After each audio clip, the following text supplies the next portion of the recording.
नमस्कार, न्यूज 18 मध्य प्रदेश छत्तीसगढ़ देख रहे हैं आप। मैं हूं आपके साथ प्रशांत कटारिया। 80 खबर 80 जिले का रुख करें उससे पहले अहम खबर।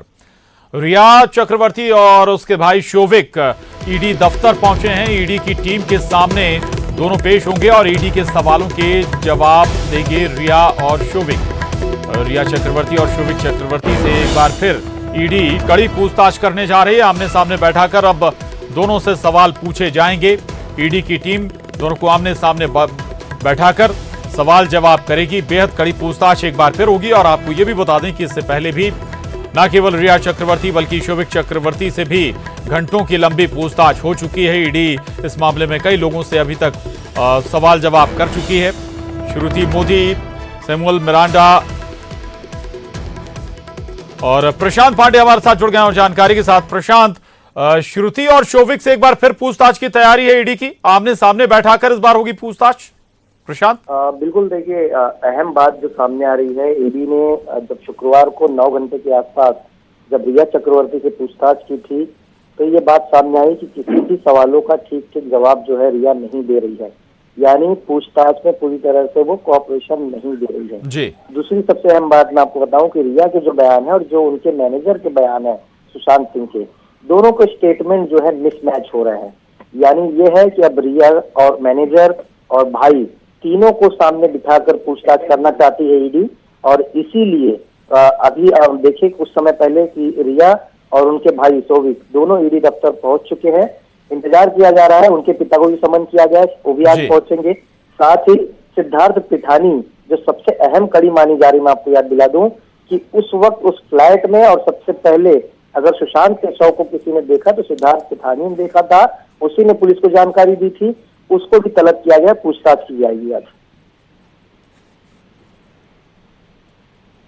बिल्कुल, सिद्धार्थ पिठानी से भी पूछताछ की जाएगी। इसके अलावा अभी तक जो पूछताछ हुई है उसमें पैसों का, या ये कहें कि जो प्रशांत अभी तक सामने आया था कि यह संपत्ति का प्रॉपर दस्तावेज अभी तक रिया और शोविक सामने नहीं रख पाए हैं, तो यही वजह है कि दोबारा पूछताछ का सिलसिला होगा। और इस बार कौन से सवालात हो सकते हैं, संभावित सवालात जो सवाल हैं उनकी सूची क्या हो सकती है प्रशांत?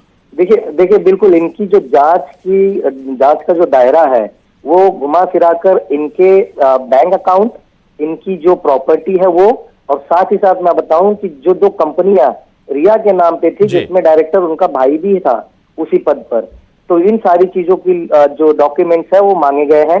साथ ही ये देखा गया है कि सुशांत के अकाउंट से पैसे गए तो किसके अकाउंट में गए, ये भी जानने की कोशिश जो है बैंक से ईडी जानना चाहेगी, क्योंकि रिया के अकाउंट में पैसे बहुत कम ट्रांसफर हुए, ये बात भी साफ हो चुकी है, लेकिन वो पैसे फिर गए कहाँ, तो बैंक से वो स्टेटमेंट लिया जाएगा। और सबसे अहम चीज मैं आपको बता दूं कि जो 2 कंपनियां थी उनके आईपी एड्रेस अब तक 15 से 16 बार बदले गए हैं। तो उन कंपनियों का आईपी एड्रेस क्यों बदला जा रहा था, क्या उसमें और कोई हाथ है, किसका इन्वॉल्वमेंट है, इन सारी कड़ियों से लेकर जो है आज रिया और शोविक, इन दोनों से पूछताछ की कड़ी जो है शुरू कर दी है ईडी ने। इंतजार किया जा रहा है कि जब सिद्धार्थ पिठानी, रिया के पिता और साथ ही साथ जो मैनेजर है श्रुति मोदी और रितेश दोनों, वो जब यहाँ दफ्तर पहुंचेंगे तो उन सभी को साथ में बिठाकर आमने सामने पूछेगी, क्योंकि सभी के बयान जो है कहीं ना कहीं मिसमैच होते नजर आ रहे हैं ईडी को। और ईडी के मैं आपको बता दूं इनकी सिंपल सी प्रक्रिया है, आपको तलब करके बुलाया जाएगा, आपसे सवाल पूछा जाएगा, अगर आप सवाल सही से नहीं देते हो, सस्पिशियस लगता है, तो आपको तुरंत डिटेन हिरासत में ले लिया जाता है और कागजी कार्रवाई खत्म करके तुरंत गिरफ्तारी दिखाकर अदालत में पेश किया जाता है। तो क्या ईडी इस मामले में कोई गिरफ्तारी या फिर बिल्कुल प्रशांत महत्वपूर्ण है और देखना होगा जब सभी लोगों को एक साथ बैठाकर पूछताछ होगी इस मामले में, तो कुछ नया हो सकता है कि शायद ईडी को हासिल हो। शुक्रिया प्रशांत आपका। और इस वक्त भोपाल लिए चलते हैं, आपको सीएम शिवराज सिंह चौहान वेबिनार में संबोधित कर रहे हैं, सुनिए। Subject matter experts. Some of the challenges that came across is like universal access to affordable health care and lack of human resource in the health sector, limited private sector investment, and how do we promote private sector investment in health sector, how do we improve the quality of education in health sector। इसी तरह से तकनीकी शिक्षा में हम किस तरह से ग्रॉस एनरोलमेंट रेशियो बढ़ाएं और वुमेन्स का पार्टिसिपेशन किस तरह इंप्रूव करें, क्या लिंकेज हो जिससे तकनीकी शिक्षा इंडस्ट्री से जुड़ सके और जो लोग तकनीकी शिक्षा के माध्यमों में पढ़ रहे हो उनको रोजगार के अवसर मिल सके, एंटरप्रेन्योरशिप किस तरह डेवलप करें और किस तरह से हम बिजनेस आइडिया को इंक्यूबेट कर सकें। इसी तरह से हायर एजुकेशन में एक्सेस का एक बहुत बड़ा चैलेंज है कि हर आदमी को एक्सेस किस तरह से हम दिला पाएं और हायर एजुकेशन की क्वालिटी किस तरह से इंप्रूव कराएं जिससे जो बच्चे हायर एजुकेशन इंस्टीट्यूशन में हमको रोजगार के अवसर मिल सके। स्कूल शिक्षा में टीचर्स की अवेलेबिलिटी और इंफ्रास्ट्रक्चर के इश्यूज हैं, मिडिल मैनेजमेंट के इश्यूज हैं। इन चैलेंजेस को सर हमने सभी सब्जेक्ट मैटर एक्सपर्ट्स को भेजा। कुछ लोगों के सजेशंस पहले से हमारे पास आए, कुछ सजेशन आज इस वर्कशॉप के माध्यम से हमको प्राप्त होंगे। उसके आधार पे हम अपनी स्ट्रेटजी तैयार करेंगे। अगले 3 सालों के लिए क्या हमारे स्ट्रेटजी रोड मैप होगा उसको हम तैयार करेंगे और फिर शाम को माननीय मुख्यमंत्री जी के समक्ष उसको हम प्रस्तुत करेंगे। कुल मिला के आज के वेबिनार की ये रूपरेखा है। अब मैं सीएम साहब परमिट करें तो मैं माननीय केंद्रीय शिक्षा मंत्री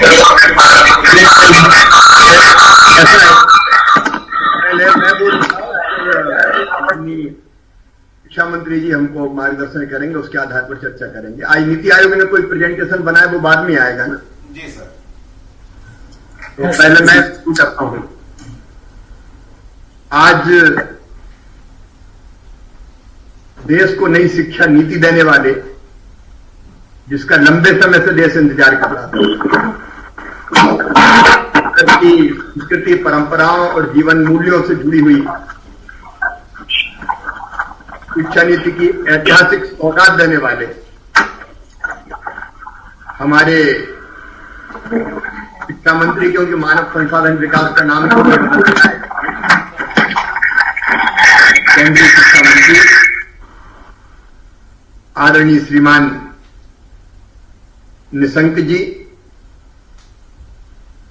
मेरे मंत्रिमंडल के सभी सहयोगीगण, नीति आयोग के जिनके सहयोग से हम ये वेबिनार आयोजित कर रहे हैं सभी साथीगण, और देश भर और दुनिया से भी जुड़े हुए हमारे सभी विषय विशेषज्ञ, उन सबका मैं आज वेबिनार की तीसरी कड़ी में हृदय से स्वागत करता हूं, अभिनंदन करता हूं। मित्रों, हम सब जानते हैं प्रधानमंत्री जी मैन ऑफ आइडियाज हैं और चुनौतियों में से भी अवसर को निकालना जानते हैं। उससे कोविड की चुनौती के बीच उन्होंने यह संकल्प लिया कि हम आत्मनिर्भर भारत का निर्माण करेंगे। आत्मनिर्भर भारत तभी बनेगा जब राज्य आत्मनिर्भर होंगे। इसलिए मध्य प्रदेश ने यह बीड़ा उठाया कि हम आत्मनिर्भर मध्य प्रदेश का रोड मैप तैयार करेंगे और उस रोड मैप पर चलकर हम अगले 3 साल में आत्मनिर्भर मध्य प्रदेश बनाएंगे।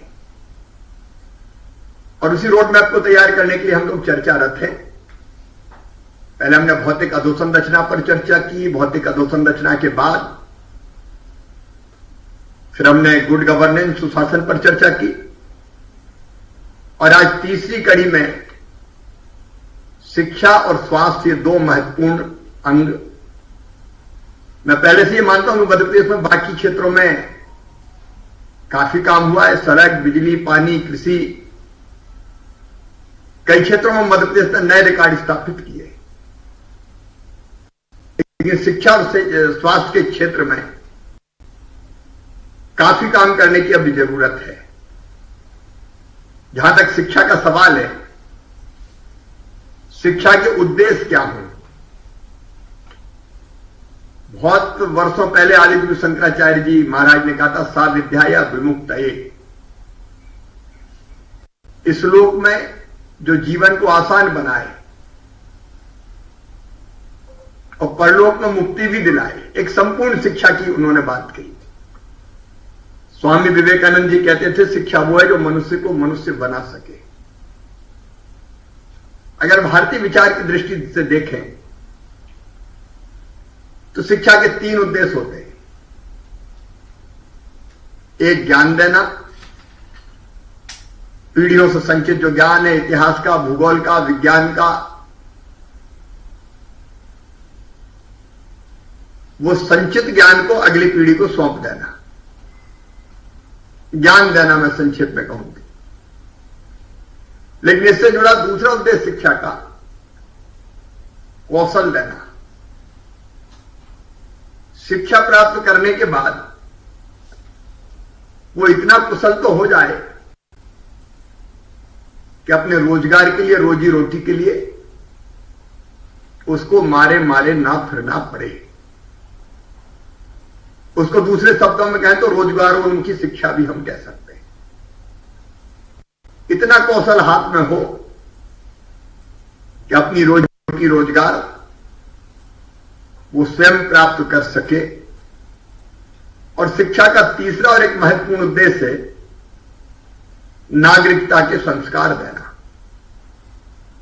अच्छे नागरिक तैयार करना, देशभक्त, चरित्रवान,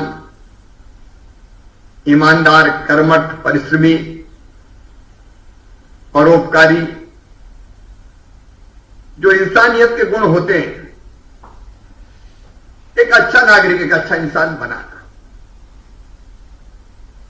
अभी जो भारत सरकार शिक्षा नीति लेके आई है, माननीय प्रधानमंत्री जी के नेतृत्व में, निशंक जी ने,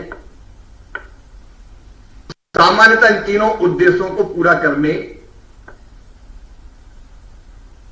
की दिशा में सोचकर बनाई गई है। प्रदेश के बारे में भी हम यही सोचें। केवल किताबी ज्ञान पर्याप्त नहीं है। किताबी ज्ञान के अलावा भावी जीवन की तैयारी है शिक्षा। प्रधानमंत्री जी ने बिल्कुल ठीक कहा, असली शिक्षा वह है जो बच्चों को व्हाट टू थिंक के बजाय हाउ टू थिंक सिखाए। कौशल देने की दृष्टि से अगर देखें तो हमारे गांव में कहावत है, कम पढ़ा हर से गया, ज्यादा पढ़ा घर से गया। तो थोड़ा बहुत अगर पढ़ गया तो मेहनत नहीं करता, काम नहीं करता, हल से गया, हल चलाने से। और ज्यादा पढ़ गया तो वो घर से गया, फिर किसी काम का नहीं रहता। उच्च शिक्षा के बाद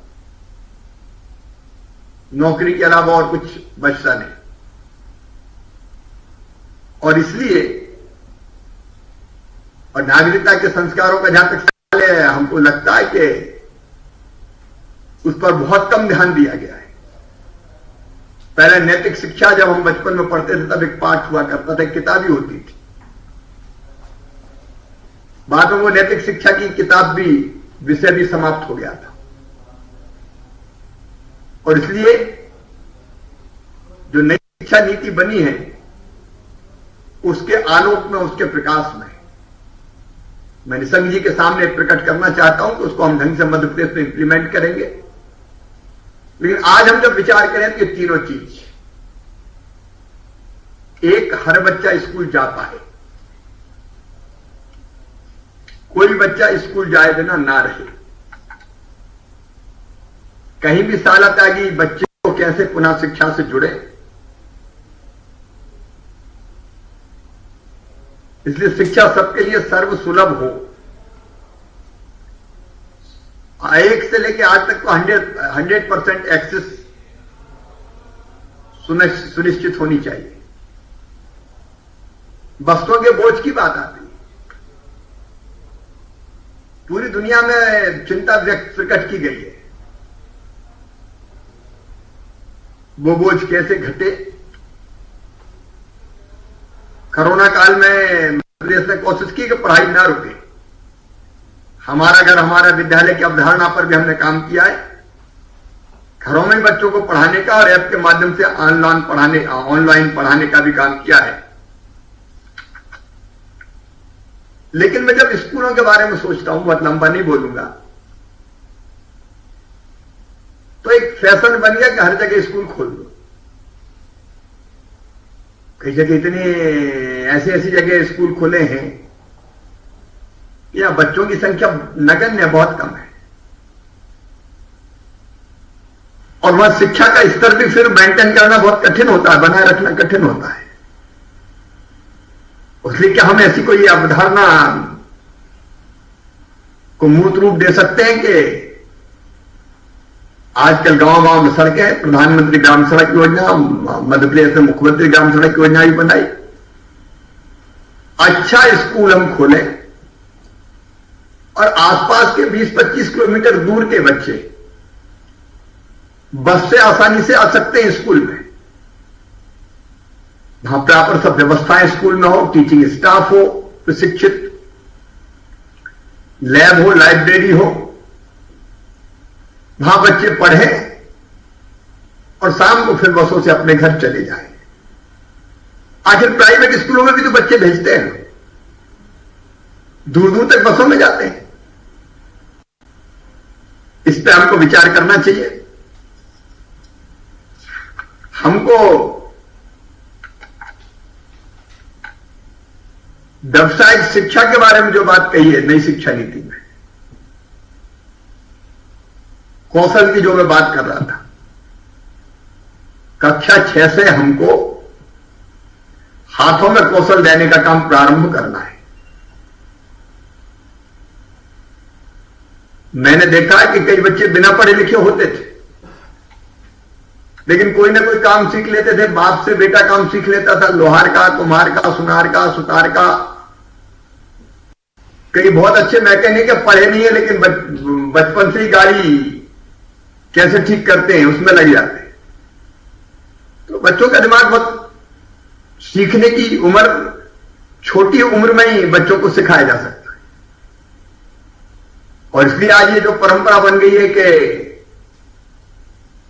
कहीं अगर बच्चों ने टाट पट्टी बिछा ली और सफाई स्वीप कर दी तो हंगामा मचता है मीडिया में, बच्चे सफाई कर रहे थे। बजाय इसके हम काम करना सिखाएं उनको पढ़ाई के साथ साथ। और इसलिए कौशल देने का काम कक्षा 6 से हमको शुरू करना चाहिए। निशंक जी इस पर और प्रकाश डालेंगे। केवल किताबी ज्ञान नहीं, कौशल।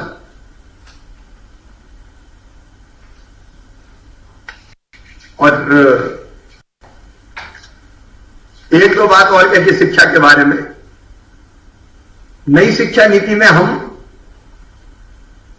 संगीत, भाषा, दर्शन, कला, नृत्य, योग, अब योग तो स्वास्थ्य से भी संबंधित है। जी जी, न केवल शरीर स्वस्थ करता है बल्कि मन और बुद्धि को भी ठीक रखता है। इसके लिए भी हमको भविष्य में रणनीति बनानी पड़ेगी। उच्च शिक्षा का जहां तक सवाल है, मैं इस मत कहूं कि हर बच्चा उच्च शिक्षा क्यों प्राप्त करे। अब तो 10+2 की पद्धति भी बदलेगी, नई शिक्षा नीति आ गई है।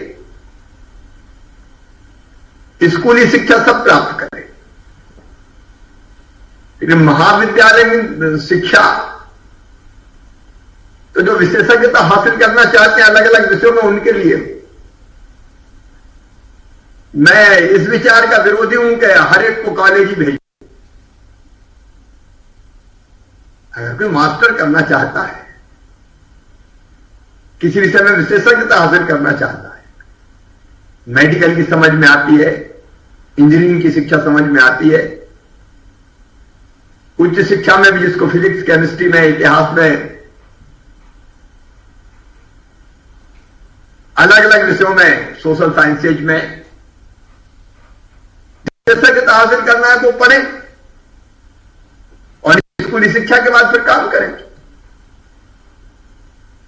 इसलिए उच्च शिक्षा फैशन की तरह हर एक कॉलेज जाए, मुझे नहीं लगता इसकी जरूरत है।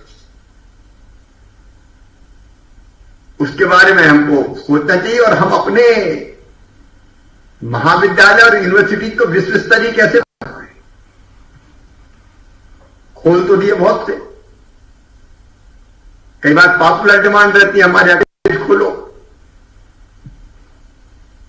कॉलेज खुल जाते हैं, लेकिन वहां शिक्षा का स्तर क्या है?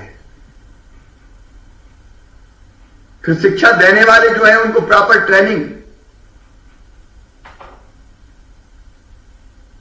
और इसलिए कौन शिक्षा दे रहा है ये भी महत्वपूर्ण है।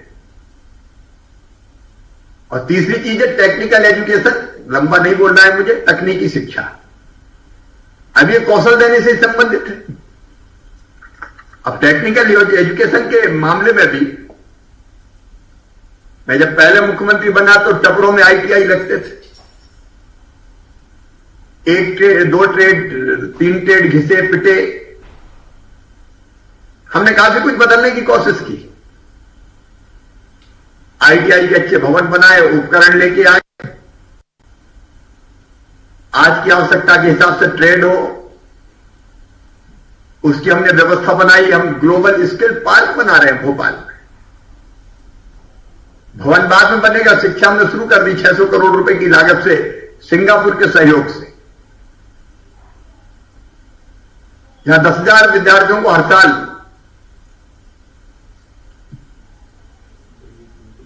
तकनीकी शिक्षा, कौशल उनके हाथों में ऐसा है जिससे रोजगार मिले उनको। अभी टेक्निकल एजुकेशन के क्षेत्र में अगर हम देखें तो 20% लोगों को जॉब मिलता है, ये ठीक नहीं है। 100% प्लेसमेंट कैसे हो? एक तरफ दक्ष हाथों की जरूरत है, कई कामों के लिए लोग नहीं मिलते, और दूसरी तरफ बेरोजगारी है। इसके तो शिक्षा और स्वास्थ्य पर इस वक्त वेबिनार चल रहा है। सीएम शिवराज सिंह चौहान अपनी बात रख रहे हैं। शिक्षा को लेकर खासतौर से क्या मॉडल होना चाहिए, क्या जो बदलाव हैं वो होने चाहिए, स्कूलों का स्तर क्या होना चाहिए, कॉलेज अगर बने तो वहां पर कौन से छात्र एडमिशन लें, इन तमाम विचारों के साथ इस वक्त संबोधित करें शिवराज। वक्त एक छोटे से ब्रेक का है, फौरन लौटेंगे।